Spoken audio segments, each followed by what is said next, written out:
வணக்கம், முருகேஷ் கமல். இந்த வீடியோவில் டாடா டெக்னாலஜிஸ் ஷேரோடைய ஃபண்டமெண்டல் டெக்னிக்கல் அனாலிசிஸ் பார்க்கலாம். டாடா டெக்னாலஜிஸ் 2023 நவம்பர் மாதம் ₹500 அப்படிங்கிற ரேஞ்சில் டாடா குரூப்பில் இருந்து கிட்டத்தட்ட 20 வருஷத்துக்கு அப்புறம் ஒரு ஐபிஓ ரிலீஸ் பண்ணியிருந்தாங்க. ஸோ அது ப்ரெஸ்டீஜியஸ் டாடா டெக்னாலஜிஸ்.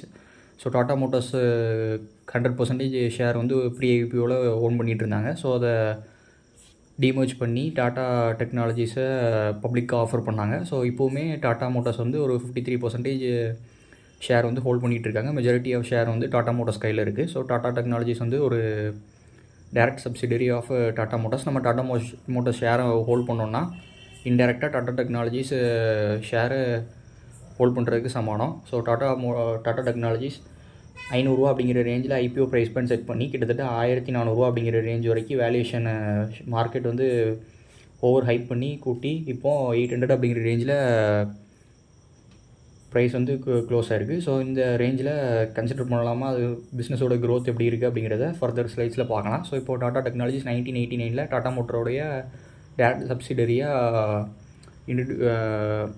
தொடங்கப்பட்ட ஒரு நிறுவனம். ஸோ பிஸ்னஸ் செக்மெண்ட்டுன்னு பார்த்தோம்னா automotive, industrial, heavy machinery, aerospace, இது 3 தான் இவங்களுடைய ப்ரைமரி பிஸ்னஸ். ஸோ ஆட்டோமோட்டிவ்னுடைய பிஸ்னஸ் போர்ட்ஃபோலியோன்னு பார்த்தோம்னா வெஹிக்கிள், அதாவது ஒரு காருன்னு எடுத்துக்கிட்டோன்னா அதனுடைய பாடியோடைய டிசைன்லேருந்து அதனுடைய battery pack and testing and validation, engineering அப்படின்னு எல்லா ப்ராசஸுமே இவங்க இன்ஹவுஸில் பண்ணுறாங்க. So major Tata Motors and Tata Motors commercial வெஹிக்கிளுக்கு இவங்க வந்து engineering and related solutions provide பண்ணிகிட்டு இருக்காங்க. அது மட்டும் இல்லாமல் எஸ்டிவி, சாஃப்ட்வேர் டிஃபைன்டு வெஹிக்கிள், ஒரு கார்னு எடுத்துக்கிட்டோன்னா அதுக்கு அதனுடைய சாஃப்ட்வேரை டிஃபைன் பண்ணி கொடுக்குறது, அது மட்டும் இல்லாமல் அதனுடைய சாஃப்ட்வேரில் உள்ள டேட்டாஸை க்ளவுடு மட்டும் இல்லாமல் இந்த கஸ்டமருக்குமே ஆன் டைமில் ப்ரொவைட் பண்ணுறது அப்படிங்கிற மாதிரி நிறைய சொல்யூஷன் ஆட்டோமோட்டிவ் சைடில் கொடுத்துக்கிட்டு இருக்காங்க. இண்டஸ்ட்ரியல் ஹெவி மிஷினரின்னு பார்த்தோம்னா ஒரு இண்டஸ்ட்ரிக்கு தேவையான ப்ரொடக்ஷனுக்கு தேவையான ரா மெட்டீரியல்லேருந்து சப்ளை வரைக்கும் அதுக்கு ஆகக்கூடிய அவ்வளவு விஷயங்களுமே ஒரு சாஃப்ட்வேர் மாதிரி க்ரியேட் பண்ணி அதை அதுக்குள்ளே கொண்டு வந்து ஸோ ஃபுல் அண்ட் ஃபுல் பேப்பர்லெஸ்ஸாக கொண்டு போய் அதனுடைய எரர்ஸ் அண்டு ப்ரொடக்ஷன் கெப்பாசிட்டி குறையிறத மேனேஜ் பண்ணுறதுக்கான ஒரு சாஃப்ட்வேருமே ப்ரொவைட் பண்ணி கொடுத்துக்கிட்டு இருக்காங்க டாடா டெக்னாலஜிஸ். ஏரோஸ்பேஸ்ன்னு பார்த்தோம்னா நம்ம காருக்கு பார்த்த மாதிரி ஏரோப்ளேன்ஸ்க்கான டிசைன், அது மட்டும் இல்லாமல் இன்டீரியர்ஸ், அவங்க வந்து passenger vehicles and cargo flights ரெண்டுக்குமே பண்ணிகிட்ருக்காங்க. ஸோ இதுதான் டாடா டெக்னாலஜிஸினுடைய பிஸ்னஸ் ப்ரொஃபைல். ஸோ டாடா டெக்னாலஜிக்கு சப்சிடரின்னு பார்த்தோம்னா மேஜர் சப்சிடரின்னு பார்த்தோம்னா எல்லா சப்சிடரியிலுமே 100% ஹோல்டிங் வச்சுருக்காங்க. ஸோ மேஜர் சப்சிடரின்னு பார்த்தோம்னா டாடா டெக்னாலஜி இன்கார்பரேஷன் யூஎஸ்ஏயில் இருக்குது. ஸோ இவங்களுமே அந்த சாஃப்ட்வேர் ஆட்டோமோட்டிவ் இன்ஜினியரிங் ஆர்கிடெக்சரில் தான் இருக்கிறாங்க. ஸோ ப்ராஃபிட்னு பார்த்தோம்னா ஒரு 51 crore. நெக்ஸ்ட்டு பெரிய டேர்ன் ஓவர் அண்ட் ப்ராஃபிட் காட்டுற சப்சிடரின்னு பார்த்தோம்னா Tata technology Europe limited. So யூகேயில் ஒரு 270 crore. நெக்ஸ்ட்டுன்னு பார்த்தோம்னா டாடா டெக்னாலஜி ப்ரைவேட் லிமிடெட். இவங்க வந்து சிங்கப்பூர் இந்த சப்சிடரி சிங்கப்பூர் பேஸ் பண்ணியிருக்கு. ஸோ இது ஒரு 376 crore. ஸோ சப்சிடரியிலுமே ஃபுல் சப்சிடரிலையும் 100% ஹோல்ட் பண்ணிகிட்ருக்காங்க, ஷேர் ஹோல்டிங் இருக்குது. ரெவன்யூ பிரேக்கப்னு பார்த்தோன்னா இந்தியாவில் வந்து ஒரு 36%, யூகேயில் ஒரு 24.2%, நார்த் அமெரிக்காவில் ஒரு 20.4%, யூரோப்பில் ஒரு 5% and balance rest of the வேர்ல்டில் ஒரு 14.5% வச்சுருக்காங்க. ஸோ ஜியோகிராஃபிக்கல் பிஸ்னஸ் ப்ரொஃபைல் இருக்கிற பிஸ்னஸ் தான். ஸோ இந்தியாவில் மட்டும் இல்லாமல் இந்தியாவை தவிர்த்து உள்ள நாடுகளுக்குமே engineering, architecture and software defined solutions வந்து ப்ரொவைட் பண்ணிகிட்டு இருக்காங்க.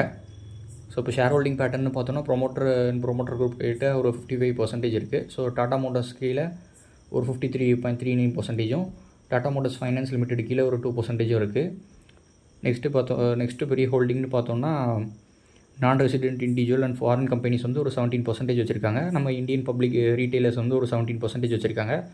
ஸோ ஷேர் ஹோல்டிங் பேட்டர்னு பார்த்தோம்னா நம்ம வந்து சொன்ன மாதிரியே நம்ம டாடா மோட்டார்ஸ் ஷேரை ஹோல்ட் பண்ணோன்னா டேரெக்டாக டாடா டெக்னாலஜிஸ் என்னுடைய ஒரு டேரக்ட் சப்சிடரினால் இது பெனிஃபிட் ஆகும். இப்போ டேரெக்டாக பேலன்ஸ் ஷீட்டுக்கு வந்துடலாம். பேலன்ஸ் ஷீட்டில் பார்த்தோம்னா டெப்த்துன்னு பார்த்தோம்னா கடன் இல்லாத ஒரு ஹெல்த்தியான பேலன்ஸ் ஷீட்டாக தான் இருக்குது. ஸோ கேஷ் ரிசர்வ் மட்டுமே கிட்டத்தட்ட ஒரு 519 கோடி ரூபா வச்சுருக்காங்க. Next trade receivable and trade பேயபிள்னு பார்த்தோம்னா ட்ரேட் ரிசீவபிள் ஒரு 1147 கோடியும் ட்ரேட் பேயபிள் ஒரு 480 கோடியும் இருக்குது. ஓரளவுக்கு நல்ல பேலன்ஸ் ஷீட்.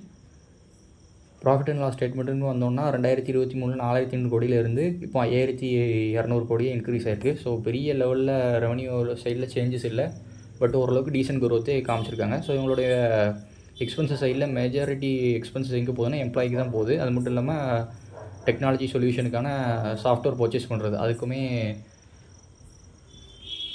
ஸ்பெண்டிங் வந்து இந்த 2 சைடில் தான் அதிகமாக இருக்குது. ஸோ மார்ஜின்னு பார்த்தோன்னா ஒரு 18.2% மார்ஜின் இருக்குது. 5,177 கோடி. நெட் ப்ராஃபிட்னு பார்த்தோன்னா ஒரு 679 கோடி. ஸோ 624 கோடியிலேருந்து 679 கோடி. ப்ராஃபிட் க்ரோத் வந்து அந்தளவுக்கு பெருசாக இல்லை. ஸோ இதுவுமே ஒரு காரணமாக இருக்கும் வேல்யூஷனை வந்து கிராஜுவலாக டிக்ரீஸ் பண்ணுறதுக்கு.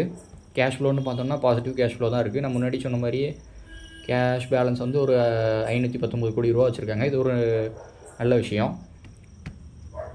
ஸோ இது ஒரு பெர்ஃபார்மன் ஹைலைட் வந்து இதிலேருந்து எடுத்தேன், ஆனுவல் ரிப்போர்ட்லேருந்து எடுத்தது. ஸோ 3,500 கோடியிலேருந்து 2023-24 ஃபைனான்ஷியல் இயரில் 5,000 கோடி. ஸோ ரெவன்யூ க்ரோத்துன்னு பார்த்தோம்னா மியூட்டடாக தான் இருக்குது. ஸோ எபிட்டா மார்ஜின் சொன்ன மாதிரி 18% இருக்குது.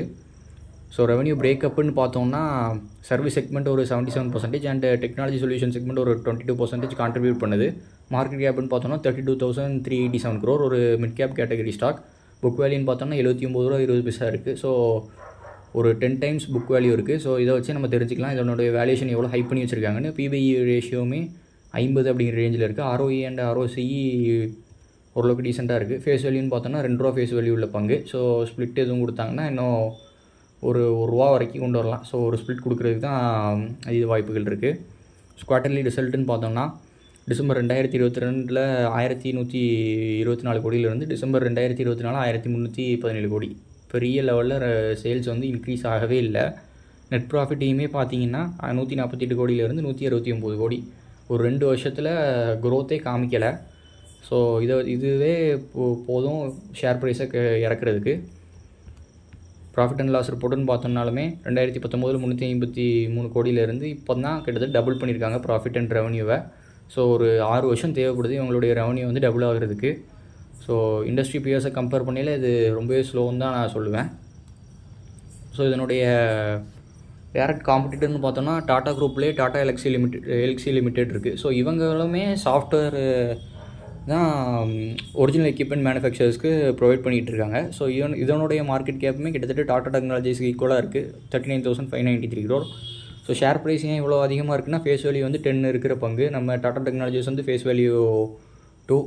ஸோ இதனுடைய சேல்ஸ் க்ரோத்துன்னு பார்த்தோம்னாலுமே ஓரளவுக்கு 2019 256 ஒரு 809 சேல்ஸ் க்ரோத்து நல்லா இருக்கிறனால இந்த பங்கோட விலை வந்து கான்ஸ்டண்ட்டாக இன்க்ரீஸ் ஆகிட்டுருக்கு. ஸோ இதுதான் சேல்ஸ் அண்டு ப்ராஃபிட் வந்து எப்படி பிஸ்னஸ் வந்து இம்பேக்ட் பண்ணுது, அது மட்டும் இல்லாமல் ஷேர் ப்ரைஸை இன்ஃப்ளூயன்ஸ் பண்ணுது அப்படிங்கிறது.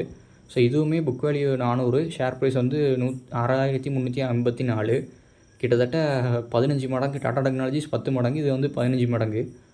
ஸோ வேல்யூஷன் சைடில் பார்த்தோன்னா டாடா டெக்னாலஜிஸ் இப்போ உள்ள வேல்யூஷனுமே அதிகமாக தான் இருக்குது. ஸோ சார்ட்டை பார்க்கையில டீட்டெயிலாக அதை பற்றி பார்க்கலாம். ஸோ இந்த Q2 குவார்ட்டர் ரிசல்ட்டு கொடுத்துருக்காங்க. Q2 குவார்ட்டர் ரிசல்ட்டுமே நான் முன்ன சொன்ன மாதிரி ஒரு 1% வரைக்கும் தான் ப்ராஃபிட்டில் இன்க்ரீஸ் காமிச்சிருக்காங்க. ஸோ Q2வில் சில டீல்ஸ் வின் பண்ணியிருக்காங்க, அது என்னென்னு பார்த்துடலாம். ஸோ இன்வெஸ்டர் ப்ரெசன்டேஷனில் கொடுத்துருந்தது. இன்ஜினியரிங் அண்டு சிமுலேஷன் சொல்யூஷன்ஸ் வந்து யூரோப்பியன் பேஸ்டு ஒரு கம்பெனிக்கிட்ட சைன் பண்ணியிருக்காங்க. ஸோ ஒரு யூரோப்பியன் ஆட்டோமோட்டிவ் ஒரிஜினல் எக்யூப்மெண்ட் மேனுஃபேக்சருக்கு டெஸ்டிங் அண்ட் டெவலப்மெண்ட் ஆக்டிவிட்டி வந்து நியூ எலக்ட்ரிக் வெஹிக்கிளுக்கு பண்ணி கொடுக்குற கான்ட்ராக்ட் ஒன்று சைன் பண்ணியிருக்காங்க. SAP ரோல் அவுட் வந்து மேனுஃபேக்சரிங் பிளான்ட்டு மல்டிபிள் கண்ட்ரீஸ்க்கு பண்ணுறதா ஒரு ப்ராஜெக்ட் அசைன் ஆகிருக்குன்னு சொல்லியிருக்காங்க. நார்த் அமெரிக்கன் OEMக்கு PLM cloud solution and vehicle data management data security services provide பண்ணுறதுக்கான கான்ட்ராக்ட் கிடச்சிருக்குன்னு சொல்லியிருக்காங்க. நார்த் அமெரிக்கா Tier 1 ஆட்டோமோட்டிவ் சப்ளையருக்கு சாஃப்ட்வேர் பிளாட்ஃபார்ம் டெவலப் பண்ணி கொடுக்குற கான்ட்ராக்ட்டும் கிடச்சிருக்குன்னு போட்டிருக்காங்க. கவர்மெண்ட் ஆஃப் திரிபுராவுக்கு ஒரு 19 இன்ஸ்டியூஷன் இண்டஸ்ட்ரியல் ட்ரைனிங் இன்ஸ்டியூஷனுக்கு ஆனால் சாஃப்ட்வேர் ப்ரொவைட் பண்ணுற ஒரு கான்ட்ராக்ட் கிடச்சிருக்குன்னு போட்டிருக்காங்க. ஸோ இதுதான் அந்த Q2க்கான கான்ட்ராக்ட்ஸ். டெக்னிக்கல் சார்ட்டுன்னு பார்த்தோம்னா ஒரு 1,198 ரூபா அப்படிங்கிற ரேஞ்சில் நவம்பர் 30 லிஸ்ட் ஆகி 1,400 ரூபா அப்படிங்கிற ரேஞ்ச் வரைக்கும் போயிட்டு, ஸோ கிட்டத்தட்ட டிராஸ்டிக்காக ஃபால் ஆகி இப்போது 282. ஸோ ஹையிலேருந்து பார்த்தோம்னா கிட்டத்தட்ட ஒரு 44% 40 to 43% ப்ரைஸ், 44% ப்ரைஸ் கரெக்டாக இருக்குது. ஸோ இந்த வேல்யூஷன்லேயுமே பார்த்தோம்னா ப்ராஃபிட் க்ரோத் இல்லாதனால இன்னுமே மேபி ஐபிஓ ப்ரைஸுக்கே அப்கமிங் டேஸில் வர்றதுக்கான வாய்ப்பு இருக்குது அப்படிங்கிற மாதிரி தான் நான் எதிர்பார்க்குறேன். பிகாஸ் ப்ராஃபிட் க்ரோத் காட்டி இபிஎஸ்ஸை கான்ஸ்டண்ட்டாக இன்க்ரீஸ் பண்ணாங்கன்னா மேபி பிபிஇ ரேஷியோ கம்மியாகி ப்ரைஸ் வந்து ஓரளவுக்கு சஸ்டெயின் ஆகிறதுக்கான வாய்ப்பு இருக்குது. ஸோ பிபிஇ 50 அப்படிங்கிறது அன்ஜஸ்டிஃபைபிள் தான் because of the profit growth. Conclusion பார்த்தோம்னா கரண்ட் வேல்யூஷன் இவ்வளோ கிட்டத்தட்ட 43% ப்ரைஸ் கரெக்டாகியுமே இந்த வேல்யூஷனில் வாங்க வேண்டாம் தான் நான் சொல்லுவேன். ஸோ இந்த வேல்யூஷனில் வாங்குறது வந்து அவ்வளோ வேல்யூ பையாக இருக்காது. ஸோ 1000 ரூபாய்க்கு மேலே நீங்கள் ஒரு வேளை வாங்கியிருந்தீங்கன்னா மேபி வெரி லாங் டேர்ம் ஒரு 30+ இயர்ஸ் இருந்ததுன்னா ஒரு நல்ல ரேஞ்ச் அட்டைன் பண்ணுறதுக்கான வாய்ப்பு இருக்குது. ஷார்ட் டேர்மில் கண்டிப்பாக ப்ரைஸ் கரெக்டாகும். மேபி ஐபிஓ ப்ரைஸ்க்கு கீழேயே போகிறதுக்கான வாய்ப்பு இருக்குது. ஸோ ஐபிஓ ப்ரைஸ் 500 ரூபாய்க்கு கீழே போனால் ஓரளவுக்கு வேல்யூ அன்லாக் ஆகும்.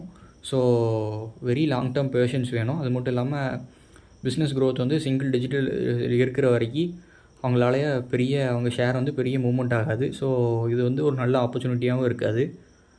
ஸோ இதுதான் என்னுடைய கருத்து. இந்த வீடியோ பயனுள்ளதாக அமைஞ்சிருக்குன்னு நான் நம்புகிறேன். மேலும் இது போன்ற நல்ல பயனுள்ள வீடியோவில் சந்திக்கிறேன். நன்றி, வணக்கம்.